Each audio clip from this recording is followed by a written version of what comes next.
ഞങ്ങളെ സംബന്ധിച്ച് ഇത് രാഷ്ട്രീയത്തെ രാഷ്ട്രീയപരമായിട്ടാണ് കാണുന്നത്. ഇത് ഇടതുപക്ഷ ജനാധിപത്യ മുന്നണി കൊണ്ടുവന്ന ഒരു അവിശ്വാസ പ്രമേയമാണ്. UDF ചെയർപേഴ്സൺ ദിയ ബിനു പുളിക്കക്കണ്ടം കഴിഞ്ഞ 7 മാസക്കാലമായി ചെയർപേഴ്സണായിട്ടിരുന്നത് സ്വതന്ത്ര കൂട്ടായ്മയുടെ ചെയർപേഴ്സണായിട്ടല്ല, ഐക്യ ജനാധിപത്യ മുന്നണിയുടെ UDFൻ്റെ ചെയർപേഴ്സണായിട്ടാണ് ഇരുന്നത്.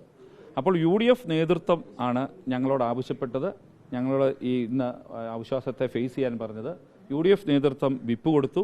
അത് കോൺഗ്രസിൻ്റെ 2 കൗൺസിലർമാരും ജോസഫ് ഗ്രൂപ്പിൻ്റെ 3 കൗൺസിലർമാരും KDPയുടെ ഒരു കൗൺസിലറും ഞങ്ങൾ 3 സ്വതന്ത്ര കൗൺസിലർമാരും പൂർണ്ണമായി അംഗീകരിച്ചു.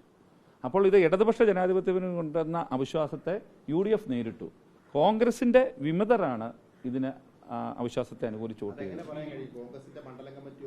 അല്ല, അതിൻ്റെ അകത്ത് ഒന്ന് പറഞ്ഞോട്ടെ ആ ചോദ്യത്തിൽ തന്നെ ഉത്തരവുണ്ടല്ലോ. കാരണം കോൺഗ്രസിൻ്റെ വിപ്പ് കൊടുത്ത് അംഗീകരിക്കുന്നവരാണോ അംഗീകരിക്കാത്തവരാണോ വിമതര്? ആ ചോദ്യത്തിൽ തന്നെ ഉത്തരവല്ലേ.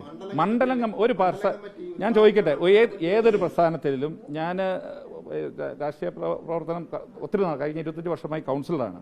ഒരു രാഷ്ട്രീയ പ്രസ്ഥാനത്തിൻ്റെ വിപ്പ് കൊടുക്കുന്നത് ആരാണ്? അല്ലെങ്കിൽ ഒരു രാഷ്ട്രീയ പ്രസ്ഥാനത്തിൻ്റെ നയങ്ങൾ പ്രഖ്യാപിക്കേണ്ടത് ആരാണ്? അതിൻ്റെ നേതൃത്വമാണ്. ആ നേതൃത്വം വിപ്പ് കൊടുത്തു. അപ്പോൾ ആ വിപ്പ് കൊടുക്കുമ്പോൾ മറ്റ് പ്രശ്നങ്ങളോ അല്ലെങ്കിൽ തർക്കങ്ങളോ നിങ്ങൾ മുമ്പ് സൂചിപ്പിച്ച വിഷയങ്ങളൊക്കെ അവിടെ നിൽക്കട്ടെ. ഒരു പാർട്ടി അത് വിപ്പ് കൊടുക്കുമ്പോൾ ചിഹ്നം കൊടുത്ത ആളാണ് വിപ്പ് കൊടുക്കുന്നത്. ചിഹ്നം കൊടുത്തുകൊണ്ടല്ലേ കോൺഗ്രസിൻ്റെ കൗൺസിലർമാരും അല്ലെങ്കിൽ ജോസഫ് ഗ്രൂപ്പ് എല്ലാ കൗൺസിലർമാരും ആകുന്നത്.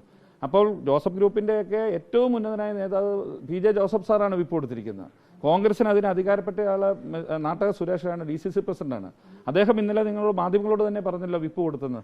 അപ്പോൾ താഴേക്കടയിൽ അഭിപ്രായ വ്യത്യാസങ്ങൾ ഉണ്ടാകാം, എല്ലായിടത്തും ഉണ്ടാകാം. പക്ഷേ കോൺഗ്രസിൻ്റെ ഔദ്യോഗിക നേതൃത്വം ഒഫീഷ്യലായിട്ട് അവരുടെ KPCC പ്രസിഡന്റെയും ഞങ്ങൾക്ക് നേരിട്ടറിയാവുന്നതുകൊണ്ട് തന്നെ പറയുന്നു, ആരാധനായ മുഖ്യമന്ത്രിയുടെയും ആഭ്യന്തരമന്ത്രിയുടെയും ഒക്കെ ഉൾപ്പെടെയുള്ള നിർദ്ദേശം അനുസരിച്ചാണ് വിപ്പ് നൽകിയതും. അതിന് വിരുദ്ധമായിട്ട് പ്രവർത്തിക്കുന്നവരാണ് വിമതര്. അതിന്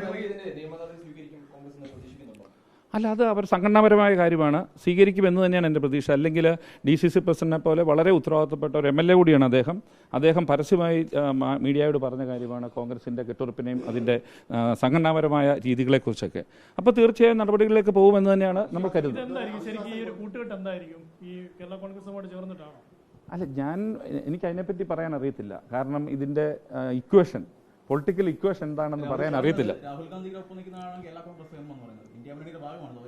ആയിരിക്കും ചിലപ്പോൾ. അങ്ങനെയാണെങ്കിൽ ഇനി വരും കാലങ്ങളിലൊന്നും പാലായിൽ തെരഞ്ഞെടുപ്പ് പോലും കാണത്തില്ലായിരിക്കാം. ഞാൻ അത്രയ്ക്ക് പ്രെഡിക്റ്റ് ചെയ്യാനൊരു രാഷ്ട്രീയ പാരമ്പര്യം എനിക്കില്ല. ചിലപ്പോൾ അടുത്ത വരാൻ പോകുന്ന തെരഞ്ഞെടുപ്പിൽ കേരള കോൺഗ്രസും എല്ലാം കൂടെ ഒന്നിച്ചാൽ പാലായിൽ തെരഞ്ഞെടുപ്പ് പോലും കാണത്തില്ല. അതിൽ നമ്മളെല്ലാവരും ഉള്ളപ്പോൾ നമുക്ക് കാണാം. അതിനെപ്പറ്റി ഇപ്പോൾ പ്രെഡിക്റ്റ് ചെയ്യാൻ ഞാനാണ്. ഞങ്ങൾ 3 പറയാതെ ഞങ്ങൾ സ്വതന്ത്ര കൂട്ടായ്മ ഞങ്ങൾ 9 പേരുണ്ട്. 9 പേര് ഞാനൊന്ന് പറഞ്ഞോട്ടെ. ഞങ്ങൾ 9 പേരുണ്ട്. അത് വടംവലി ഒന്നുമല്ല, ശക്തി പരീക്ഷണമല്ല. ഐക്യ ജനാധിപത്യ മുന്നണിയുടെ കോൺഗ്രസ് നേതൃത്വത്തിന്റെ തീരുമാനം അംഗീകരിച്ചുകൊണ്ട് പോകുന്ന 9 പേര്. ഞങ്ങൾ ആ 9 പേരും ഞങ്ങൾ UDF അല്ല. അത് സംസാരിക്കും.